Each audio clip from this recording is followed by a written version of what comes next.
السلام عليكم ورحمة الله وبركاته. ازيكم يا احلى متابعين؟ وحشتوني. هتعملي ايه يا مرمر؟ معاكي ايه؟ معايا بصل، ومعايا حطيت عليه سمنة وزيت. المادة الدهنية اللي انت عايزاها بقى حطيها عليه.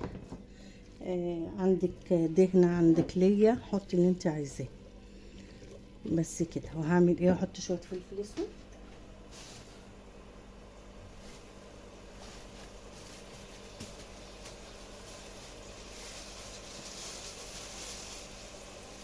فلفل اسود،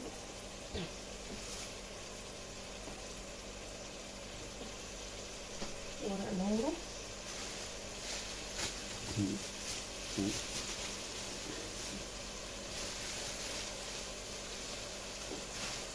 بس كده. وهشوح ده كله مع بعض. وحشتوني قوي يا احلى حبايبي في الدنيا.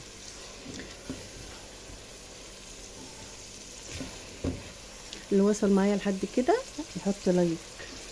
يلا يا بنات، انا شايفاكم، حطوا لايك. اكلتنا حلوه النهارده قوي، وهي سهله وصعبه بس جميله. ان شاء الله اعملها لكم بطريقه سهله جدا وهتبقى جميله قوي. ادي التقليه بتاعتنا يا بنات اهي. والله اقول لكم على الريحه جميله جدا. لما تحط شويه الفلفل الاسود، لو عايزه توابل تحطيها براحتك خالص، بتدي ريحه ونكهه جميله قوي للبصل. هشوحه مع بعضه.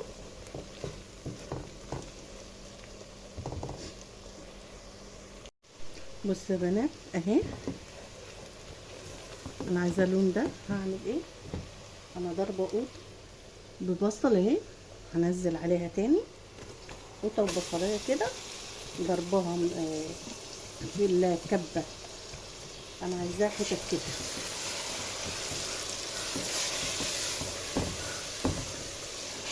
الله الله على الريحه. لو شميتوا الريحه خطيره. هشوحها كده مع بعض شويه، وبعد كده ضربه قوطه في الخلاط هنزل عليها. دي ضربها في الكبه مع بصلايه كده. عشان ايه؟ عايزاها تبقى كده. اللي يقولك بتصفي القوطه، انا ما بصفيش القوطه. ده هي حلاوتها لما تكون فيها قطع كده، تبقى جميله جدا في المحشي. بتخلي المحشي مسكر، وبتخلي التسبيكه ماليه مركزه مركزه كده، ما بتبقاش صيصه. اعملوا الحكايه دي وجربوها. صفوش القوطه.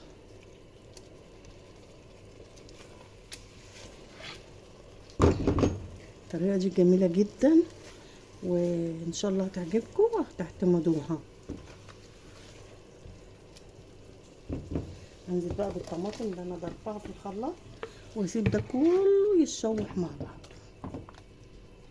وتعالوا بقى نشوف هنعمل ايه تاني.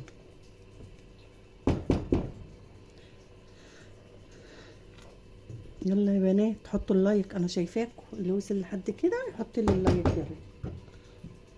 وتعالوا نشوف هنعمل ايه مع بعض.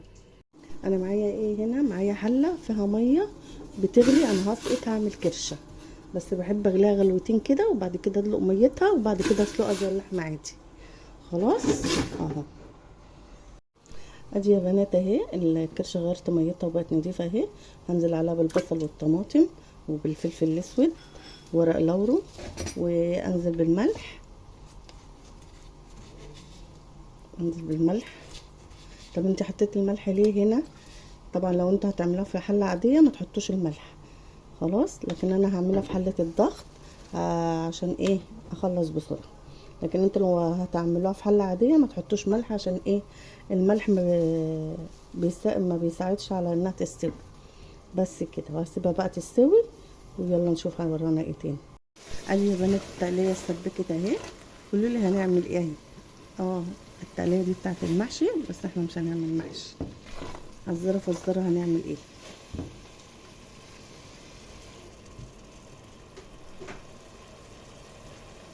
كده هعمل ايه بقى؟ هنحط الملح،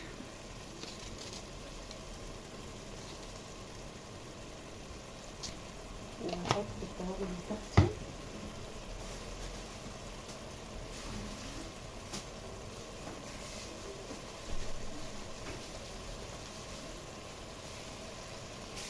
احط كمون وكزبره وبهارات لحمه او 7 بهارات اللي انتوا عايزينه. عندك بهارات محشي حطي.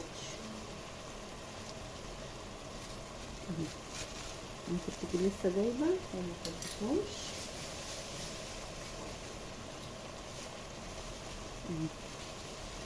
كمون كزبره التوابل اللي انت عايزه تحطيها بقى.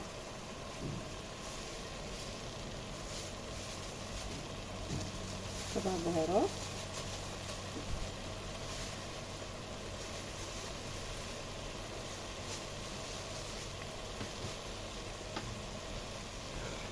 واقلب ده كله مع بعضه.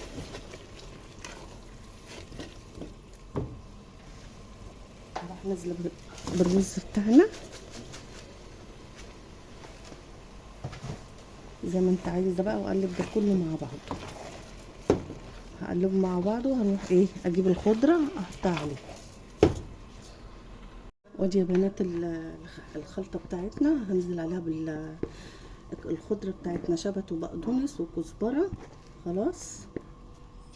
وهنزل بنعناع، انا بحب النعناع في اي خلطه محشي. واقلبهم مع بعض وهنروح بقى يلا نحشي مع بعض. معايا ايه يا بنات؟ معايا حله وفيها كام فص ثوم كده دقتهم ونزلت عليهم بشويه زيت. انا هعملها الصلصه دي بالزيت. معايا حله ونزلت عليها بفصين ثوم، كام فص ثوم كده، وحطيت زيت. انا هعمل الصلصه دي بزيت. خلاص. واشوحهم مع بعض كده لحد ما يدينا اللون الاصفر. طب انتي بتعملي ايه يا مرمر؟ بعمل الصلصه بتاعت الكرش. اللي وصل لحد كده يعمل لايك ويكتب لي كومنت حلو.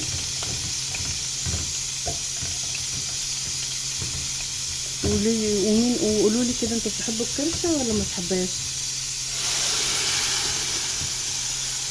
لو بتحبوها اعملوها بالطريقه دي هتعجبكم قوي. وانزل بالملح وشويه فلفل اسود. ظبطي انتي ملح بقى، طبعا ما انتي شايفه عندك ايه.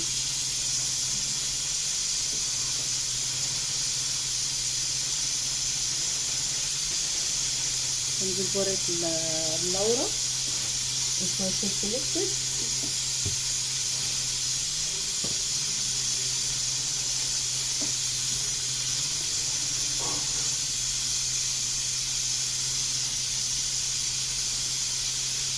بس كده. هسيبها بقى تتسبك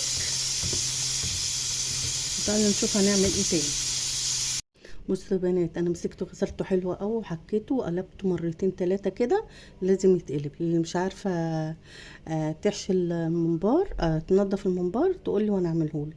اعمل لها حلقه عبيه. انا بحب اللي فيها الدهن اخليها من جوه كده. ومسكته غسلته حلو قوي ونقعته بملح وليمون وشويه خل وخليته زي الفل. وقطعته كده. وتعالوا نحشي بقى ايه مع بعض. انا بمسكه كده. بصوا يا بنات، انا بمسكه كده واحشي كده، وصبعي ده بيحشي.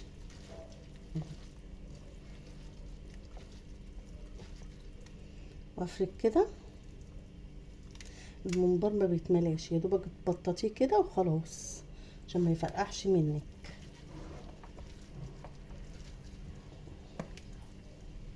بصوا.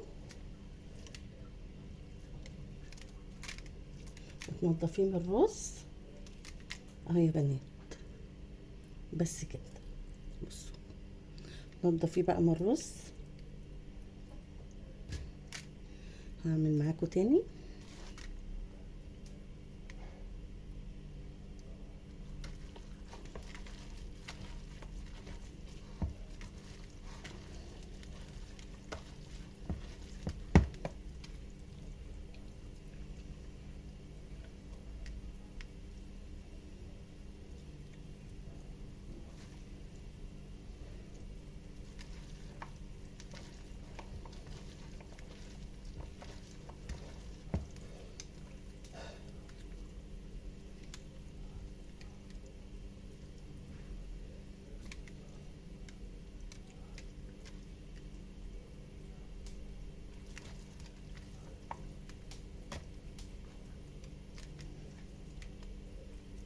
البنات اللي مبتعرفش تعمله هو سهل بصراحة، مش متعب قوي يعني. بصوا يا بنات،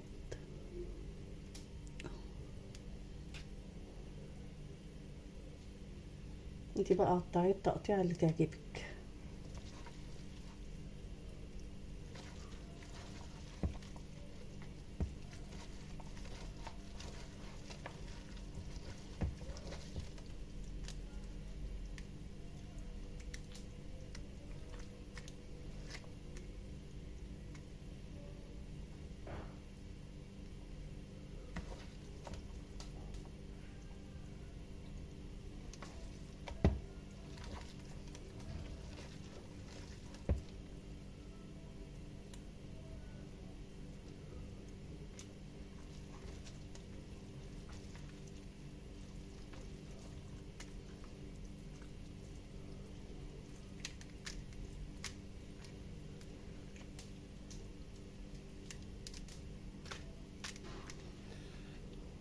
بصوا يا بنات، ادي الكرشه اهي، والصلصه خلصت والكرشه استوت. هحطها في الصلصه تغلي غلوتين، وبعد كده ايه احطها في الطاجن وادخلها الفرن. هسيبها بقى تغلي غلوتين مع بعض. ادي غليت ميه اهي، وحطيت ورق لورا وبصل وطماطم وفلفل اسود عشان نسقط السجق.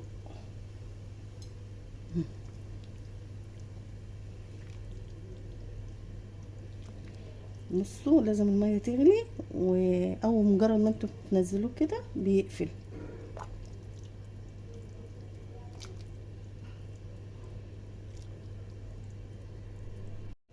اهو يا بنات اهو سقطته، بص قفل كله ازاي.